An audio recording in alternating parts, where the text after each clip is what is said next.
A pleasant evening to everyone. So we are gonna introduce a new technology named Smart Window Grill with safety and emergency alert system. But before that, we are gonna introduce our company or ourselves first. So my name is James Kevin De Santos, act as a leader and hustler.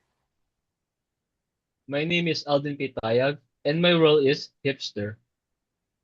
My name is Generjonis Aryumul, and my role is hacker. And we are from Times New Roman Company, which is we are gonna make more technology bold, innovative, and lastly, we are gonna make a curve in the field of modern technology. Next slide, please. So from the word itself, smart grill window system. So it has a multiple sensors like dual fire sensor. So one fire sensor inside the house and one fire sensor outside the house.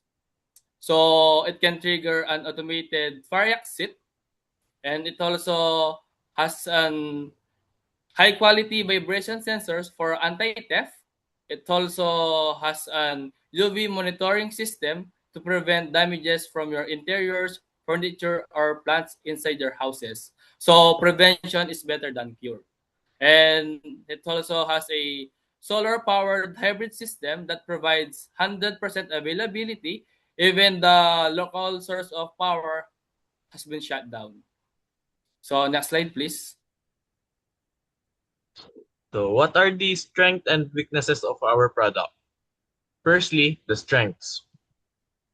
So, number one is privacy-friendly security. So, unlike CCTVs, hindi nagre-rely yung grill natin sa CCTVs to ensure privacy sa users po namin. Next is the dual purpose system, which combines security and fire safety. So if there is fire inside the home or outside the home, it will alert the owners and open the grill to make a safe escape exit for the tenants or the people inside.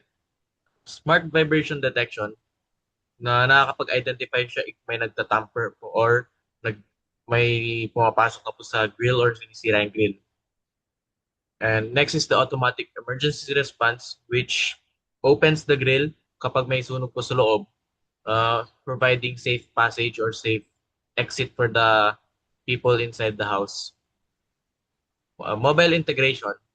So whenever there is intruders or there is forced entry detected in our grill, magno-notify po to sa application po ng user. Next is the energy efficient. So our product uses solar power battery. So yung battery po namin, nag-charge po siya gamit solar. Kapag nawalan po ng power, gagamit po siya sa battery po ng aming grill para continuous po nag-provide ng safety checks or safety monitors sa aming grill or bahay po. So next is the innovative feature set, which includes sunlight alerts. So protektado po yung mga furnitures po na nabibilad para iwas damage po. And event trackings, which is mamamonitor po kung anong oras nagkaroon ng detect ng tampering sa grill or anong oras nakadetect ng motions. And adjustable sensitivity. So pwede mong ma-adjust po yung sensitivity ng vibration detection po namin. So what are the weaknesses? High initial cost compared to traditional grills. Mas mahal po ng konti sa amin kasi may mas added safety measurements and added safety features. And next is the dependence on technology. So kung if sa mga sensor po natin, since may sensor po yung grill po namin, kapag may damage or defect yung aming sensors, it may affect sa performance ng grill po namin. So next weakness is it requires installation and maintenance compared to traditional grills, kailangan po ng maintenance po yung grill namin kasi may mga sensor. So, needed pong i-calibrate po yung mga sensors po namin. Uh, minsan-minsan. And limited awareness po. So, yung mga tao or yung mga masa, mas kilala po nila yung mga CCTVs and other smart appliances compared sa aming grill kasi we are one of the first um, company to make use of the grill to add safety features po. And next is the possible false alarm. So kung hindi po nakakalibrate ng maayos yung grill sensors po namin, yung mga vibration detection sensors, maaari pong mag-cause ng false alarms sa mga users po natin. So, next is the internet or app dependency. Dahil kailangan po natin gamitin yung application po ng aming grill para mas magamit po yung safety features po natin. So, without the application, di mo makikita or mamamonitor yung mga tamperings or yung break-ins po na nagyayari sa ating bahay po. Next is unique selling position. So our unique selling position. So this is the edge of our product. So firstly, we have a non-invasive surveillance. So we are having a high quality vibration sensors rather than cameras to prevent theft, and it also maintain the privacy of the users. So second, we do have a operational availability. So unlike to the other mechanical systems, our innovative product or technology has the 100% availability because the power can be from wired, solar powered, or battery. And third, we have a environmental utility. So this system can alert the user from the sun exposure level to prevent the damages of furniture plants via notification or phone notification. And lastly, we do have a financial scalability. So the cost of our product is 6,300 and we are gonna sell it for 10,000. So if we sold 2 units, we are gonna have our break even point. Next slide, please. So let's talk about pricing. So what is our pricing strategy? So selling price po namin sa unit po namin is 10,000 per unit. So yung production cost nga po namin is 6,300. So sa 10,000 na yun po, makakapag-profit po kami ng 3,700. So yung strategy po na gagawin po namin is value-based pricing po. So our system combines security, tsaka may fire safety na rin po, tsaka privacy. So 3-in-1 na po siya sa isang grill system po. More cost-effective than CCTV and other alarm systems. So next is the revenue streams. So ano po yung magiging revenue po namin? So yung primary revenue po namin is the one-time product sales, which is yung smart window grill po namin. So yung secondary po namin, which is sa near future po, mag-aano po kami ng mobile app premium feature. So magiging subscription-based po siya. So this includes lively notifications with pictures, etc. So next, the installation and maintenance services. So we will charge people sa pag-maintenance po ng aming unit if ever need i-maintenance yung mga grill systems po nila. And sa mga real estate developers, we offer bulk sales para mas abot kaya sa mga estate developers po natin. Next is the growth and expansion. So, initial market po namin is yung mga homeowners na gusto po mag-transform into smart homes or smart security systems po or yung mga small property owners po. And yung expansion namin, it includes real estate developers, yung mga gagawa po ng mga housing such as mga villages or yung mga compounds. And next is the commercial buildings. So, next rin yung mga smart home integration. So, yung mga gusto mag-convert into smart homes, pwede po nilang gamitin yung aming grill. So, yung future products po namin, it includes smart doors and full home security systems. So, magiging cross-connected po yung aming devices. So, mas easily maintainable yung aming system po or yung ecosystem ng aming security system. Next is the financial projection. So, sa aming first year, bebenta po kami ng 100 units. So, yung magiging revenue po namin is 1 million. So, sa 1 million na yun, meron kami 370,000 na profit. Sa second year naman namin, 150 units. So, 1.5 million yung magbebenta po namin or magiging revenue po namin. Profit po namin is 550,000.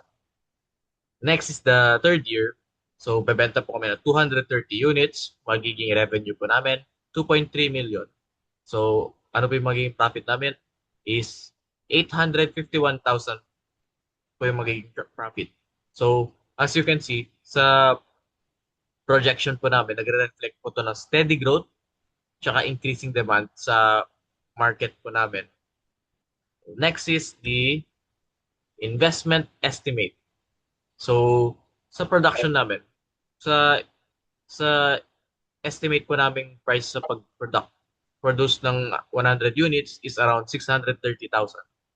So, sa marketing naman po namin, gagastos po kami ng 100,000 for the advertisement sa mga social medias or other streaming platforms.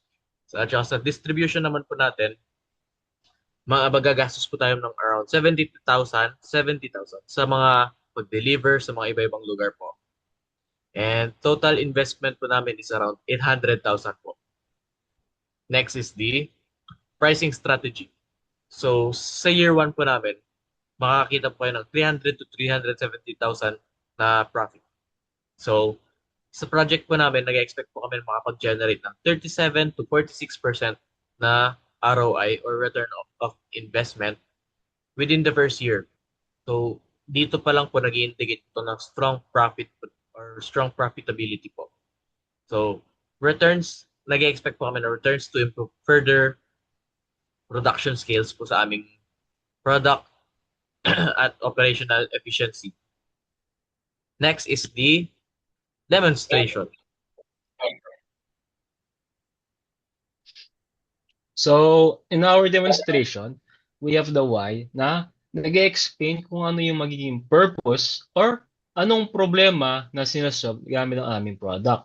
So, first, dahil dumadami na yung mga cases ng mga nakawan or break-in sa mga kabahayan, kailangan natin mag-invest at itutok natin focus on creating better security.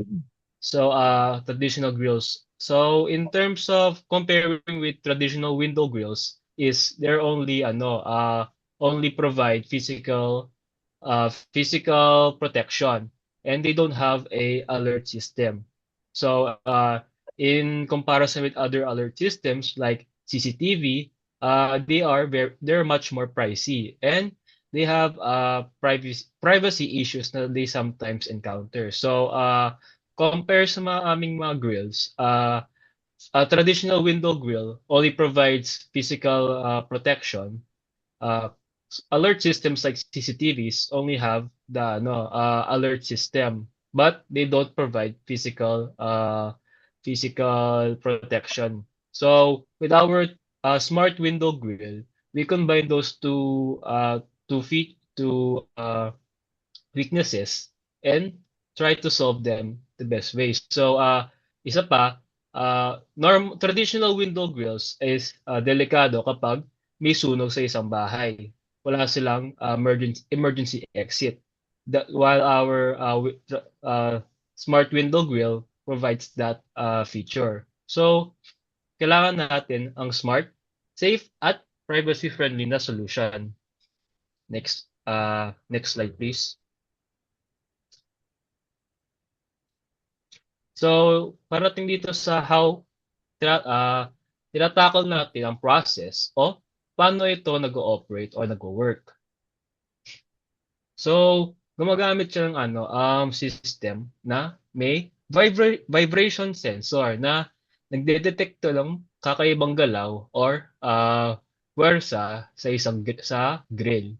So, nade-detect niya kung may suspicious na movement or suspicious na intrusion. So, meron siyang smart sensing para malaman kung normal o threat ng isang vibration. If it's just a normal na nahawakan or threat na sinusubukan pakialaman.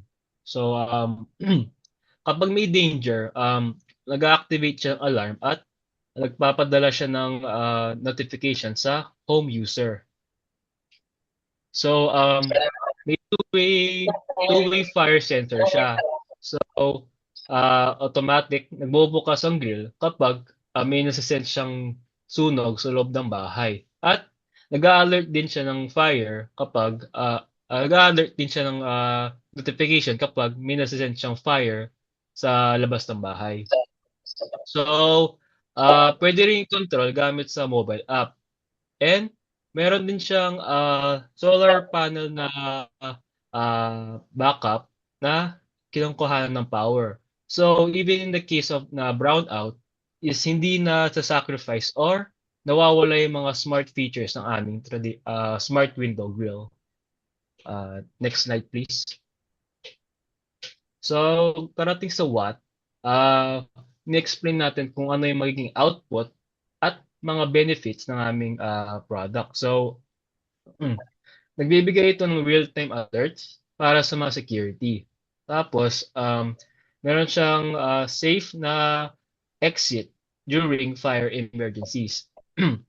So, hindi siya gumagamit ng camera, kaya hindi hindi hindi na protected ang privacy.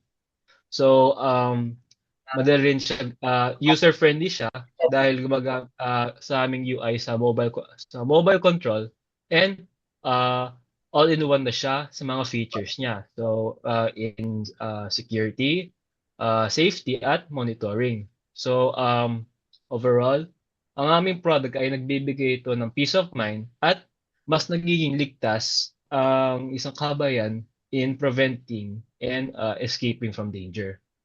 Next slide. So, this is our prototype. So, as you can see, doon sa pinaka-top natin ay meron tayong solar panel and kasama niya dun yung UV index monitoring.